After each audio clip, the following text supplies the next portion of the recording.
Buenos días, muy buenos días. Bienvenidas y bienvenidos a este 16 de diciembre del año 2020. Estamos justamente a 4 meses de instalado el presente gobierno. Habría que pasar balance a estos cuatro meses de acción del gobierno, pero no hay duda de que en los niveles de popularidad de que goza Luis Abinader son significativos a 4 meses de instalado el gobierno, tal vez por las iniciativas que ha tomado para afrontar uno de los principales problemas que sufre la República Dominicana, como es la corrupción y la impunidad. Susana Flete, pero hoy hay que comenzar el programa casi lamentando el fallecimiento del empresario Alejandro Grullón, que no fue un empresario cualquiera, ni un banquero cualquiera. Él no solamente fue pionero en la banca privada de la República Dominicana, sino tal vez el burgués con más conciencia de clase y más conciencia de su responsabilidad social de la época que le tocó vivir. Él impulsó desde allí, junto a muchos otros empresarios, una serie de acciones que definitivamente fueron muy importantes en el desarrollo posterior de la República Dominicana, tales como la formación de la Asociación para el Desarrollo de Santiago, que existe todavía y que ha sido clave para impulsar proyectos de gran envergadura, no solamente de repercusión regional y local, sino también de repercusión nacional, como por ejemplo la constitución del propio Banco Popular, la constitución de la Pontificia Universidad Católica Madre y Maestra, la constitución del prestigioso Instituto Superior de Agricultura, que es una universidad hoy agropecuaria, con sede en Santiago. Bueno, muchísimos otros proyectos, pero además en el ámbito político estuvo promoviendo las ideas democráticas que sirvieron de base para los que hemos alcanzado hasta el día de hoy, y oponiéndose a medidas que en muchísimas ocasiones se instalaron o se intentaron instalar en el país, medidas antidemocráticas. Así que hay que lamentar la pérdida de don Alejandro Grullón. Susana Flete, ¿qué le parece? Así es. Buenos días a todos ustedes que nos sintonizan en Uno más Uno. Y una lamentable pérdida, como señalaba Adalberto, no solamente para el sector empresarial, la banca comercial, sino también para todo el país, porque fue una persona que no solo se destacó en el quehacer de negocios, sino que también tuvo una vida preocupada porque este país mejorara, y así lo evidencia el gran legado que deja en diferentes obras que se han hecho, organizaciones que se conformaron a partir del Grupo Popular, y que además han dejado un gran legado en cuanto a la responsabilidad social de la República Dominicana, sobre todo, y hay que destacar una de ellas en el medio ambiente, porque también el Grupo Popular, a través de sus organizaciones dependientes, se ha preocupado por, además de las áreas que señalaba Adalberto, también por la preservación del medio ambiente en la República Dominicana. Definitivamente que sí, que es una gran pérdida. A los 91 años muere este empresario, quien además tuvo el valor, hay que decirlo así, en la República Dominicana, de retirarse a tiempo. Fue cediendo la gerencia, la dirección de sus empresas a sus parientes y a otras personas. Inclusive hoy en día el Banco Popular está dirigido por alguien que no es Grullón. Y esto pues lo sitúa entre las personas excepcionales de la República Dominicana, porque aquí la gente acostumbra a retirarse cuando se muere del quehacer no solamente político, sino también del quehacer empresarial. Bueno, Susana, la noticia de hoy, el comentario obligado de la noticia más importante del día de hoy, tiene que ver con las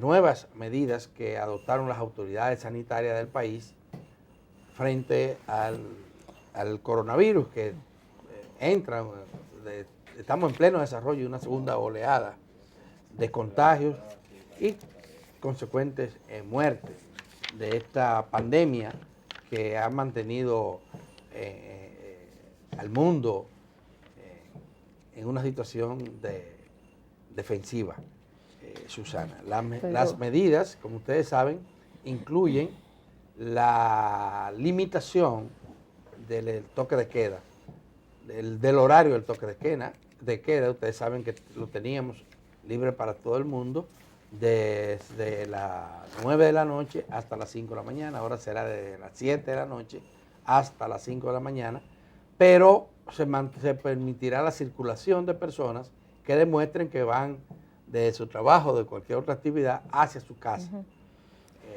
Esa es la flexibilidad en cuanto a eso. Realmente, Adalberto, a mí más que estábamos esperando que se hiciera más rigurosas, más drásticas las medidas, debido a que el mismo gobierno ha dicho que hay un repunte y que estamos ya en una segunda ola del coronavirus, pero más que hacer más rigurosas las disposiciones, yo entiendo que se han flexibilizado, porque usted decirle a la población que tiene un toque de queda a las 7 de la noche, cuando solamente va a aplicar para los comercios y que se puede circular hasta las 9 de la noche, la está dejando igual y al contrario está creando confusión.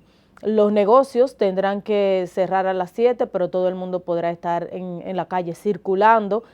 Yo puedo circular a pie, puedo circular en mi vehículo, y quien me dice a mí que donde yo me dirijo no es hacia mi casa. Entonces hay una flexibilización por ese lado que permite además la reunión de personas en lugares particulares, amén de que recordamos que el toque de queda se ha estado cumpliendo de manera parcial, porque de todos es sabido que mucha gente se está juntando, que en los barrios frecuentemente hay bebederas en las esquinas, que se hacen fiestas privadas, que va mucha gente. Entonces, estas disposiciones, creo que el gobierno trató de quedar bien con unos y con otros, y bien lo ha advertido hoy el Colegio Médico Dominicano, en que ha visto la realidad. Ayer se hablaba de hacer más riguroso, pero hubo mucha confusión además, Adalberto, y esto se evidencia en el hecho de que muchas personas, tan pronto se dio la rueda de prensa, los periodistas empezamos a recibir llamadas, mensajes de WhatsApp, pedidos de aclaración por las redes sociales, porque no se entendió en principio cómo es que un toque de queda significa que todo el mundo esté en su casa, en vehículo, a pie, como sea. Pero entonces, esto de la circulación deja un margen para que las personas... Eso tiene una explicación, Susana. Los niveles de contagio mayores se producen cuando hay conglomeración de personas. Y ahí es que hay que ser estricto. Y la medida persigue eso. Si tú dices, el centro comercial cierra, debe cerrar a las 7 y no a las 9, tú te estás ahorrando 2 horas de mucha gente conglomerada en un solo lugar. Pero también tú estás diciendo, mira, los bares y los restaurantes tienen que cerrar a las 7. Es en esos lugares donde la gente, mira, manda al diablo la mascarilla. Sí, claro. Y por tanto, la posibilidad de que se propague el virus son mayores, y ahí es que tienen que prender. Ahí parece una medida que puede ser preludio de estas que se anunciaron ayer, fue la que se tomó el sábado en La Vega. Eso implica un endurecimiento, una mayor rigurosidad en la aplicación del toque de queda o de las medidas restrictivas. Si aplican eso, es decir, si prohíben la conglomeración de gente, sobre todo en lugares donde se toma bebida o se come, lugares donde la mascarilla se va a pique, eso implica endurecer las medidas que se están aplicando hasta ahora. Ese lado, pero porque no es caminando la gente hacia su casa que se contagia la mayoría de la gente. Pero sobre todo porque ahí yo puedo estar en la casa suya a las 8 de la noche con un grupo de personas y ahí nadie controla. Pero ahí hay una responsabilidad muy individual, muy personal que la gente tiene que asumir, porque el Estado no puede resolverlo todo. A eso, realmente a eso, definitivamente a eso no. es que apelamos a Adalberto, pero entiendo que en esta disposición y en este decreto sí se quería regular la actividad comercial expresamente, debió mencionarse de manera expresa y decirse, los comercios de toda índole, a menos que no sean los esenciales, deberán cerrar a las 7 de la noche. Ya todo el mundo sabe que Pues se son atiende todos a los que eso. tienen que cerrar a las 7. Sí, sí. Eso incluye los comercios, no hay que exacto, decir, comercio, no hay que decir el comercio, negocios y demás. ni el bar. Pero lo que quiero decir es que deja mucho campo a la interpretación de la gente y sabemos que aquí en la capital el decreto se cumple siempre una hora después. Es a las 9 y viene cumpliéndose el toque de queda una hora luego. El tránsito. Sí, exacto. El tránsito. Si es a las 7, se cumple alrededor de las 8 de la noche. Entonces, positivo que las bebidas se restrinjan a partir de las 6 de la tarde, como usted señalaba también, la limitación al 70% de los bares y restaurantes y demás, las actividades públicas a 10 personas en lugares de uso público, pero mi pregunta será, ¿quién va a supervisar que todo eso se cumpla? La Policía Nacional solamente, inspectores de salud pública, ¿quién va a garantizar que un restaurante de esos que vemos y pasamos y que hemos visto que a las 8:30 de la noche están llenos de personas, muy sentadas, con un toque de queda a las 9 de la noche, y usted pasa por lugares y ve gente que no tiene intención de pedir la cuenta a esa hora? Entonces, ¿quién va a garantizar eso? Lo vamos a dejar a la libre voluntad de la gente. Lo primero es que hay que entender las medidas. Y tenemos que comenzar nosotros, los periodistas, los comunicadores, que llegamos a tanta gente entendiéndola para poder explicarla. Y la medida restrictiva, la diferencia es la que yo mencionaba. Ahora, todos los establecimientos comerciales, no importa cuál sea, están obligados a cerrar a las 7 de la noche en vez de las 9. Como se había dicho. Desde las 6 está prohibida la venta de bebida alcohólica. Esto es sumamente importante, señoras y señores, por lo que acabo de decir.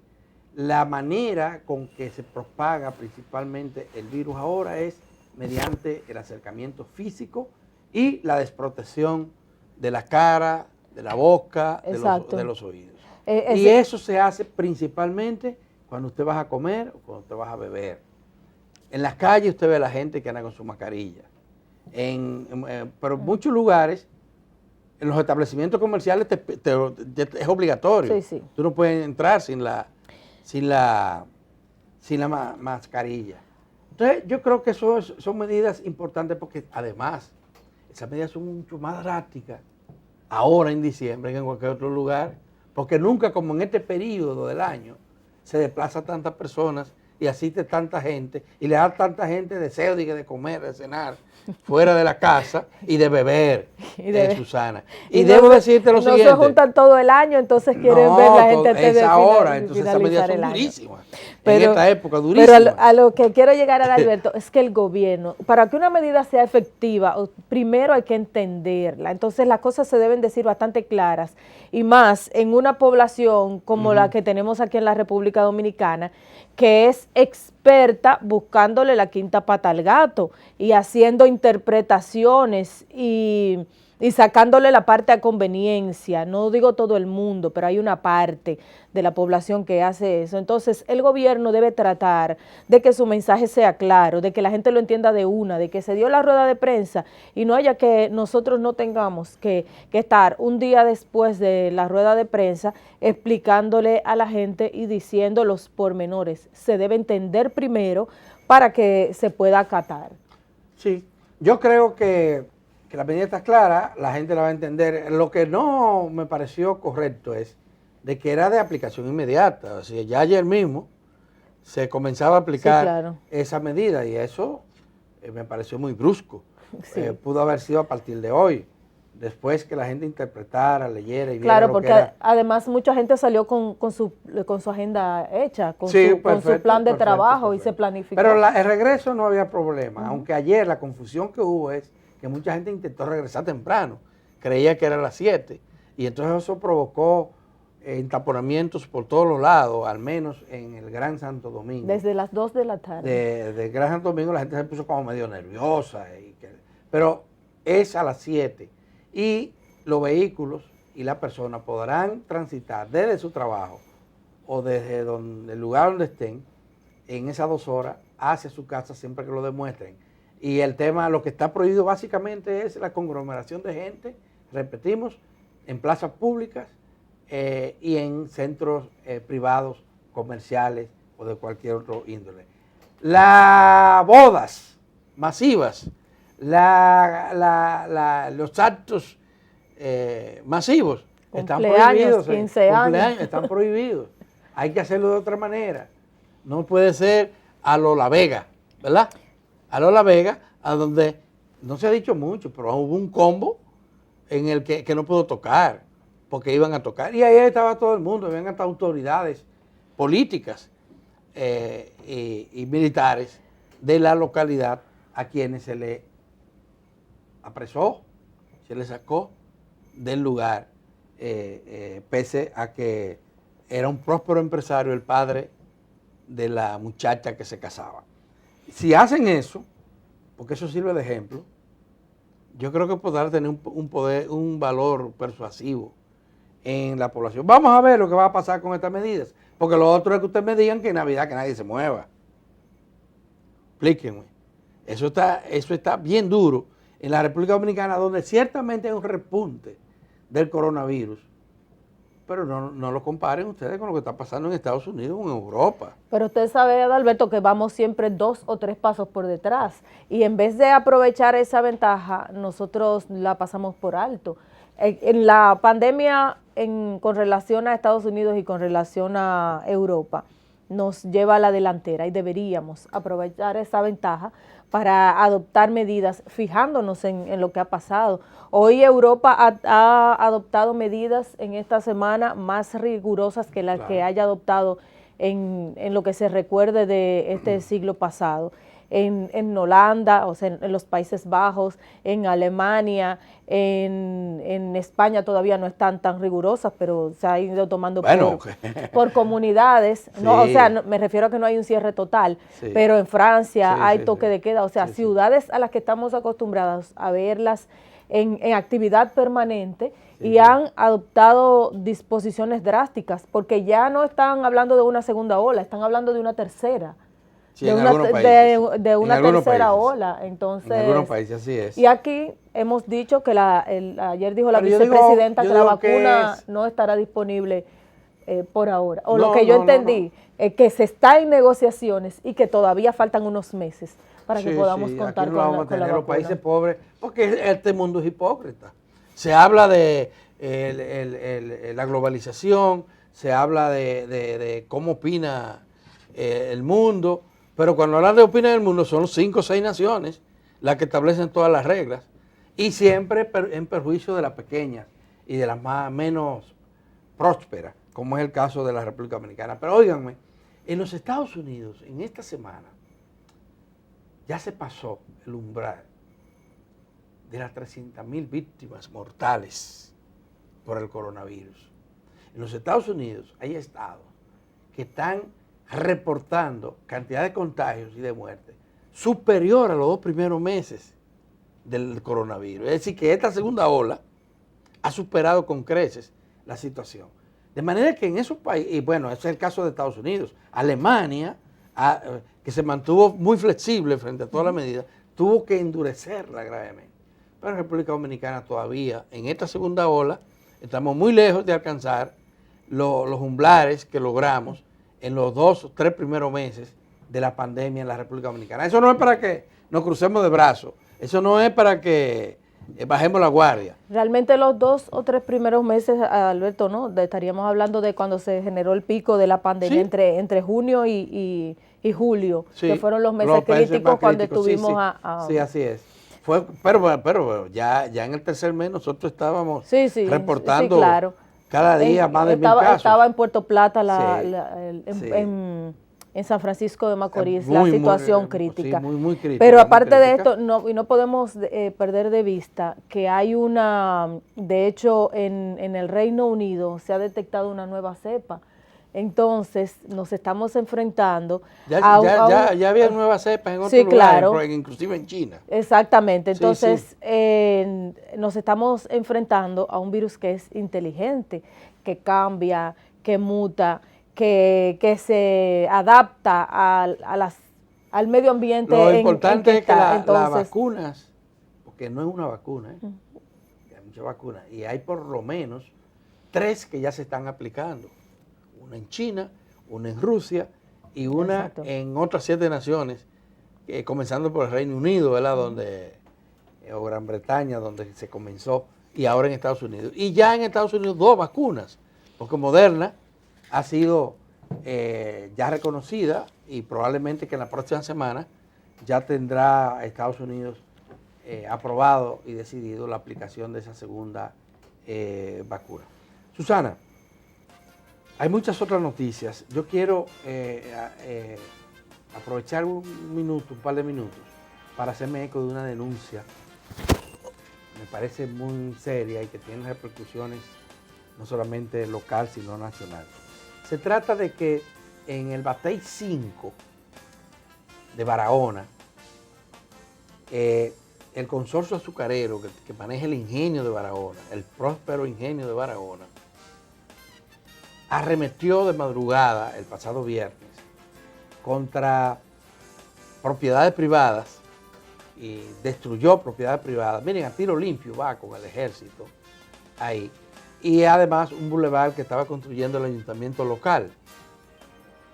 La gente de la comunidad están alarmada, están pidiendo una explicación de las autoridades nacionales por qué autorizaron esto.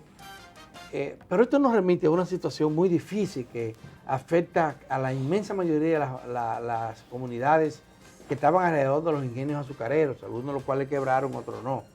El Estado Dominicano, que era poseedor de la mayoría de los ingenios estatales, habían 16, y el Estado poseía 12 de esos 16 ingenios.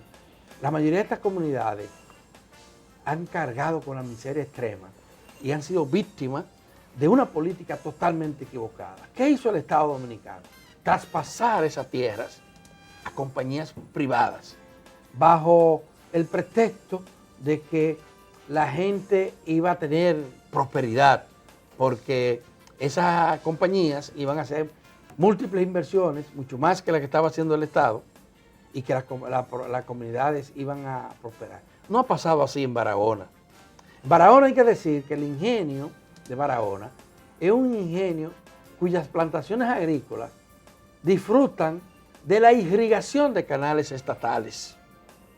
Son tierras muy fértiles, dedicadas a la caña de azúcar, y el Estado Dominicano virtualmente se las regaló a este consorcio de capital guatemalteco y mexicano, que se llama Consorcio Azucarero Central de Barahona.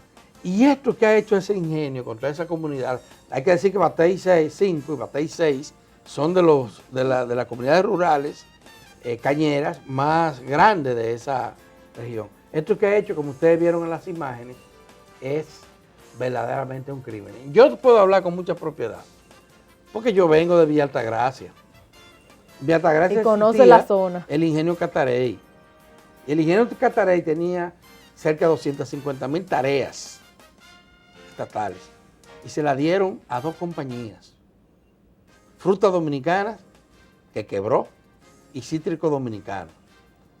Cuando quiebra se decide irse, porque esto era una multinacional del país, Frutas Dominicanas, pues resulta que la tierra pasaron a manos del Cítrico.